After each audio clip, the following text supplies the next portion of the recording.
आज के इस वीडियो में हम लोग देखने वाले हैं कि हम लोग 4 अलग अलग इंडिकेटर्स को यूज करके कैसे एक प्रॉफिटेबल ट्रेडिंग स्ट्रैटेजी बना सकते हैं। इसमें हम लोग 4 इंडिकेटर्स यूज करेंगे, जिसमें से 2 इंडिकेटर हम लोग को ये बताएंगे कि हम लोग को एंटर कहां करना है और बाकी के 2 इंडिकेटर्स हम लोग को ये दिखाएंगे कि हम लोग को अपना स्टॉप लॉस कहां पे लगाना है और अपना एग्जिट कहां पे करना है। और इसको हम लोग प्रॉपर्ली बैक टेस्ट करके देखेंगे ताकि हम लोग को एक्चुअल रिजल्ट भी पता चले। तो सबसे पहले, अगर आपके पास ट्रेडिंग व्यू का प्रो सब्सक्रिप्शन नहीं है तो उसमें आपको परेशान होने की जरूरत नहीं है, क्योंकि इसमें हम लोग 4 इंडिकेटर्स यूज कर रहे हैं, वो भी 2 पर्पस के लिए। सबसे पहले एक ब्राउजर में हम लोग उन इंडिकेटर्स को खोलेंगे जो हम लोग को बाइंग सिग्नल देने वाला है, और दूसरी तरफ दूसरे ब्राउजर में हम लोग उन इंडिकेटर्स को देखेंगे जो हमें स्टॉप लॉस और एग्जिट करने का सिग्नल देने वाले हैं। तो देखते हैं कैसे।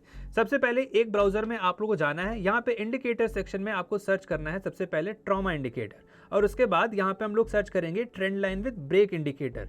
ये दोनों लगने के बाद दूसरे ब्राउजर पे आपको जाना है और यहाँ पे सर्च करना है RSI और ATR। इन दोनों को लगाने के बाद आपको सबसे पहले देखना है कि आपको एंट्री कहां पे मिल रही है। तो सबसे पहले यहां पे आप लोग को ये ट्रॉमा इंडिकेटर जो रेड लाइन दिख रही है, वहां पे वेट करना है कि प्राइस या तो इसके ऊपर क्लोज हो या तो इसके नीचे क्लोज हो। हम लोग दोनों तरफ में यहाँ पे यूज कर सकते हैं। यहाँ पे बाइंग के लिए भी इस स्ट्रैटेजी को यूज कर सकते हैं और सेलिंग के लिए भी यूज कर सकते हैं।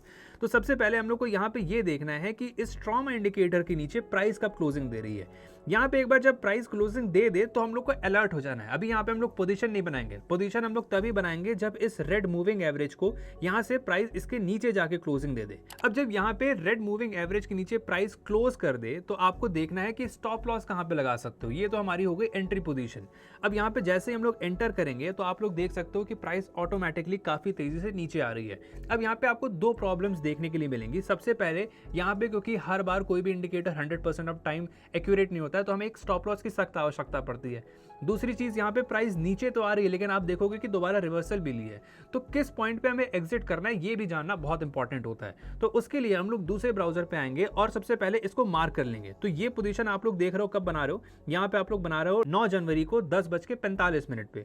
तो सेम एग्जैक्टली हम लोग सर्च करने वाले हैं दूसरे ब्राउजर पे। तो यहाँ पे दूसरे ब्राउजर पे देखेंगे तो कहीं ना कहीं यहाँ पे हम लोग अपनी पोजीशन बिल्ड कर रहे हैं। तो अब इसके हिसाब से सबसे पहले आप लोग नोटिस करना कि आप अपने स्विंग हाई के ऊपर कभी भी स्टॉप लॉस लगाते हो तो यहाँ पे आप अपना एक स्टॉप लॉस डालोगे, लेकिन इसको हमको थोड़ा सा एडजस्ट भी करना पड़ेगा, एक गैप भी देना पड़ेगा ताकि हमारे स्टॉप लॉस हिट होने के चांसेस कम रहें, और वहां से अगर मान लो कभी कभी प्राइस रिट्रेस करके वापस भी आ रही है तो हम लोग का स्टॉप लॉस बार बार हिट ना करे।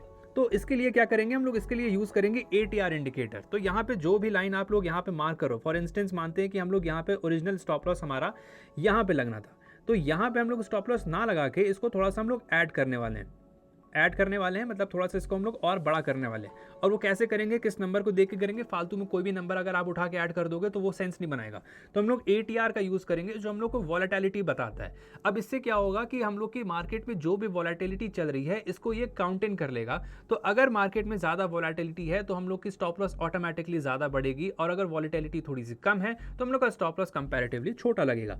तो यहाँ पे देख सकते हो इस पॉइंट पे यहाँ पे आपकी ATR 46 है, तो यहाँ पे हम लोग ऑटोमेटिकली यहाँ पे सेटिंग्स पे जाके 46 यहाँ पे ऐड कर सकते हैं। तो कहीं ना कहीं अराउंड ये 700 के आसपास यहाँ पे आपका स्टॉप लॉस आएगा, 23,700। और सेम यही नंबर हमको दूसरे साइड पे भी डालना है, तो इसलिए हम लोग प्राइस बार 2 पे भी यही सेम नंबर डालने वाले हैं। उसके बाद डन करने के बाद कहीं ना कहीं आपका स्टॉप लॉस इन लेवल्स के आसपास आएगा, जो कि कंपैरेटिवली यहाँ पे थोड़ा सा आपको बड़ा लगेगा, और मोस्ट ऑफ द टाइम यही स्टॉप लॉस आपको बचाने भी वाला है। तो ये तो हो गया एक तरीका।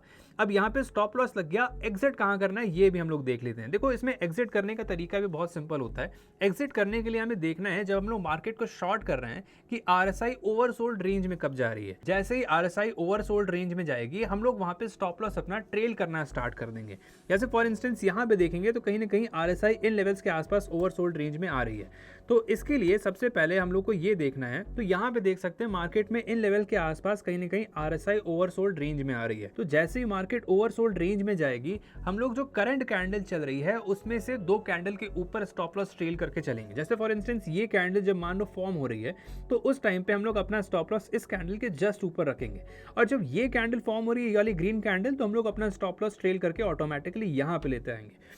इसी तरह जब कैंडल यहाँ पे ये वाली ग्रीन बन जाएगी तो हम लोग स्टॉप लॉस और टाइट करके यहाँ पे लेते आएंगे और हम लोग तब तक ये प्रोसेस दोहराते जाएंगे जब तक हमारा स्टॉप लॉस हिट ना हो जाए। और क्योंकि ये ट्रेलिंग स्टॉप लॉस है तो इसलिए भूलो नहीं कि हम लोग अभी भी प्रॉफिट में ही एग्जिट कर रहे हैं यहाँ पे। और ये करने का फायदा क्या है, क्योंकि देखो RSI जब एक बार ओवरसोल्ड रेंज में आ चुका है तो एक अच्छी खासी चांसेस है कि मार्केट पुल बैक करके हमारा जो ओरिजिनल एंट्री पॉइंट है वहां तक पहुंच जाए। तो हम लोग को अपना यहाँ पे अपना ट्रेलिंग स्टॉप लॉस एक्सेप्ट करके जितना भी प्रॉफिट हाथ में आ रहा है उतना लेके एग्जिट कर जाना है। और अगर हम लोग ये प्रोसेस दोहराते हैं तो हमारे चांसेस ऑफ प्रॉफिट काफी ज्यादा बढ़ जाते हैं। आइए हम लोग इसी तरह और भी कुछ एग्जांपल्स देखते हैं जहां पे हम लोग को एक अच्छी ट्रेडिंग की अपॉर्चुनिटी मिली है। एक ड्रॉबैक यहाँ पे इस इंडिकेटर का ये है कि आप पूरा मोमेंटम कैच नहीं कर सकते हो। इस इंडिकेटर में मोस्टली जब ब्रेकआउट होता है हम लोग उस पोर्शन को कैप्चर करने की कोशिश करते हैं। तो इसमें मोमेंटम कैच करने की अगर हम लोग कोशिश करेंगे तो वहां पे हम लोग के लॉस के चांसेस बढ़ जाते हैं। तो इस चीज का ध्यान देना कि जब भी आप इस ट्रेडिंग सेटअप को यूज कर रहे हो तो आप लोग इसको ब्रेकआउट ट्रेड करने के लिए ही यूज करना, ना कि मोमेंटम फॉलो करने के लिए। अब उसके बाद यहाँ पे देखा जाए एक चीज और हम लोग यहाँ पे ध्यान देंगे कि कब हम लोग को पोजीशन नहीं बनाना है।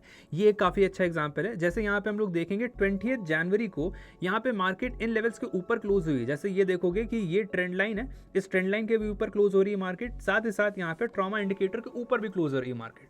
तो सबसे पहले तो यहाँ पे एक चीज अगर आप आके देखोगे तो मार्केट ऑलरेडी यहाँ पे आपको थोड़ी सी ओवरसोल्ड रेंज में मिलेगी। जहां पे हम लोग का एंट्री पोजीशन बन रही है वहां पे देखोगे तो RSI ओवरसोल्ड रेंज में। तो इस चीज का आपको ध्यान देना है कि ब्रेकआउट के टाइम पे अगर मार्केट ओवरबॉट जोन में है तो वहां पे हम लोग एंट्री नहीं करेंगे। सिमिलरली मार्केट शॉर्ट करते वक्त अगर एंट्री के टाइम पे मार्केट ओवरसोल्ड रेंज में है तो वहां पे भी हमको एंटर नहीं करना है, क्योंकि वहां पे अच्छे खासे चांसेस है कि मार्केट में जैसे हम लोग पोजीशन बनाएंगे मार्केट यू टर्न लेके ऊपर चली जाएगी। अब उसके बाद एक चीज और आपको ध्यान देनी है यहाँ पे। ये तो हो गया पहला टाइम जब आपको एंट्री नहीं लेनी है। दूसरी एंट्री आपको तब नहीं लेनी है जब आपका स्टॉप लॉस कंपैरेटिवली बहुत बड़ा हो। यहाँ पे अगर आप लोग एंटर करते हो इस लेवल के आसपास तो आपका स्टॉप लॉस कंपैरेटिवली अगर देखा जाए तो लास्ट स्विंग यहाँ पे है। तो अगर आप लोग को लगता है यहाँ पे स्टॉप लॉस लेके आपका काम चल जाएगा तो वो थोड़ी सी एक प्रॉब्लमैटिक चीज हो सकती है, क्योंकि अगर आप इतना बड़ा स्टॉप लॉस ही ले रहे हो तो आपका टारगेट कंपैरेटिवली उसके हिसाब से छोटा पड़ सकता है। तो रिस्क रिवॉर्ड रेशियो इसमें हमारा अनफेवरेबल हो सकता है। तो ऐसे टाइम पे कभी आप लोग को एंट्री नहीं करनी है। लेकिन फिर भी अगर आपको लगता है कि मार्केट नीचे जाएगी तो हम लोग ब्रेकआउट कैंडल के जस्ट ऊपर स्टॉप लॉस लगाएंगे। वो होगा हमारा कहीं ना कहीं इन लेवल्स के आसपास, और उसको भी हम लोग ATR इंडिकेटर के हिसाब से कहीं ना कहीं एडजस्ट करेंगे। ATR इंडिकेटर के हिसाब से जैसे फॉर इंस्टेंस हम लोग यहाँ पे 23,285 के आसपास स्टॉप लॉस लगाएंगे। लेकिन इस लेवल पे भी देखा जाए तो ATR हमारा 46 के आसपास है, और 46 यहाँ पे ऐड भी कर दोगे तो यहाँ पे 24,320 के आसपास कहीं का कहीं स्टॉप लॉस आएगा। और मार्केट यहाँ पे रिवर्स करते वक्त या पुल बैक लेते वक्त उसके भी ऊपर चली गई थी, तो मतलब यहाँ पे स्टॉप लॉस हमारा कहीं ना कहीं हिट हो ही गया। तो ऐसे मौके पे आप लोग थोड़ा सा कोशिश करना कि एंट्री ना लो, और अगर एंट्री लेते हो तो एक छोटे कैपिटल के साथ लो, और स्टॉप लॉस भी अपना थोड़ा सा टाइट रखो, मतलब ब्रेकआउट कैंडल के जस्ट ऊपर रखो। तो ऐसे ही कुछ और भी हम लोग इंस्टेंसेस देख लेते हैं जहां पे हम लोग को पोजीशन नहीं बनानी चाहिए, क्योंकि कहां पोजीशन बनाना है वो तो आसान है, लेकिन अगर आपको ये एक बार पता चल गया ना कि कहां पे पोजीशन नहीं बनानी है तो वो आपकी काफी हेल्प कर सकता है। दूसरी चीज यहाँ पे गैप्स में हम लोग को यूजुअली पोजीशन नहीं बनानी चाहिए, क्योंकि गैप्स में क्या होता है कि मार्केट ऑलरेडी ओवरबॉट या ओवरसोल्ड रेंज में जाने की चांसेस उसकी काफी ज्यादा बढ़ जाती हैं।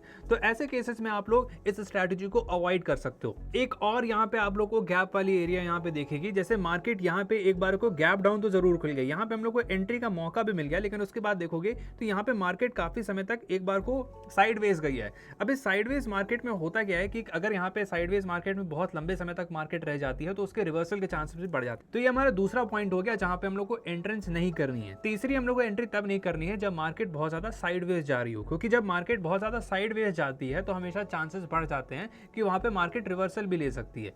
तो यहाँ पे भले ही हम लोग का यहाँ पे मार्केट एक बार को देखोगे तो एक बार को आपको सक्सेसफुल ट्रेड मिल गई, लेकिन यहाँ पे हमेशा से चांसेस थे कि लेकिन यहाँ पे हमेशा एक चांस रहेगी कि मार्केट आपके डायरेक्शन के अगेंस्ट जा सकती है। तो ऐसे केसेस में आपको पोजीशन या तो अगर आपने बनाई है तो स्क्वायर ऑफ कर देना है, नहीं तो पोजीशन आप बाद में बना सकते हो। जैसे फॉर इंस्टेंस यहाँ पे आपको नेक्स्ट पोजीशन बनाने का मौका मिला था 27 फेब को, जब मार्केट यहाँ पे ट्रॉमा इंडिकेटर के नीचे थी, लेकिन साथ ही साथ यहाँ पे ट्रेंड लाइन को भी ब्रेक की। तो यहाँ पे अगर आप पोजीशन बनाते हो तो एक अच्छा और हेल्दी मूव आप कैच कर सकते हो। फिर एक चीज यहाँ पे जो आपको जरूर नोटिस करनी चाहिए वो ये है कि यहाँ पे आप हर बार मोमेंटम कैच नहीं कर सकते हो। जैसे यहाँ पे एक काफी बड़ा मोमेंटम हम लोग को देखने के लिए मिला था बिटवीन 1 अप्रैल टू 7 अप्रैल। यहाँ पे मार्केट ऑलमोस्ट कह सकते हो कि एक बड़ी फॉल हम लोग को दी है। यहाँ से अगर यहाँ तक कंपेयर किया जाए तो 7% 7 दिन के अंदर गिरावट आई है, लेकिन सारे मूव को कैप्चर करना यहाँ पे पॉसिबल नहीं है, क्योंकि मार्केट में अगर आपने यहाँ पे पोजीशन बनाई भी होती तो कहीं ना कहीं यहाँ पे आपको स्ट्रैटेजी के अकॉर्डिंग गैप डाउन खोलने की वजह से यहाँ पे आपको एग्जिट करना पड़ता, और अगर यहाँ पे आप एग्जिट करते तो यहाँ पे जो बड़ा गैप डाउन देखने के मिला है उस मूव को आप यहाँ पे क्लियरली मिस कर जाते। ऐसे कुछ और भी इंस्टेंसेस देख सकते हैं जहाँ पे हम लोग को एक प्रॉपर और अच्छी एंट्री दिया था। जैसे यहाँ पे देख सकते हैं हम लोग को एक यहाँ पे बड़ा मूव कैप्चर करने का मौका मिला था। फिर उसके बाद देखेंगे तो यहाँ पे हम लोग को एक अच्छा मूव कैप्चर करने के मिला था। हालांकि यहाँ पे फिर से एक गैप डाउन खुलने के बाद हम लोग को यहाँ पे जल्द ही यहाँ पे एग्जिट करना पड़ता, क्योंकि देखो जब मार्केट गैप डाउन खुलती है तो सबसे बड़ी एक प्रॉब्लम होती है कि वहाँ पे अच्छे चांसेस रहते हैं कि मार्केट तुरंत गैप फिल कर दे। और सिमिलरली अगर एक कैंडल में वो गैप फिल हो जाता है तो वहाँ पे हम लोग कहीं ना कहीं पैनिक करके पोजीशन एग्जिट कर ही देंगे।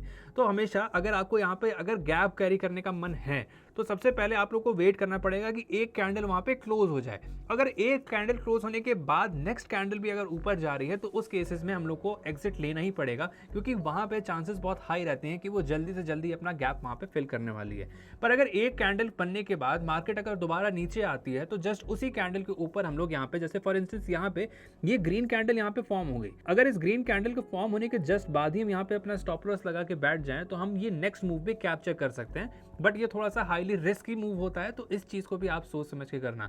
एटलीस्ट अपना स्टॉप लॉस यहाँ पे जो अपने पिछले दिन की क्लोजिंग थी मार्केट में, कम से कम वहां पे हम लोग अपना स्टॉप लॉस लगा के चलें, ताकि जो हम लोग को पिछले दिन का प्रॉफिट हो रहा था वो कहीं ना जाए। ऐसे इस स्ट्रैटेजी को आप फर्दर भी बैक टेस्ट कर सकते हो और खुद भी देख सकते हो कि ये स्ट्रैटेजी काम करती है कि नहीं करती है। अभी के लिए फिलहाल इतना ही। ऐसे और वीडियोस के लिए चैनल को सब्सक्राइब करना मत भूलना और वीडियो को लाइक भी करना। Okay bye.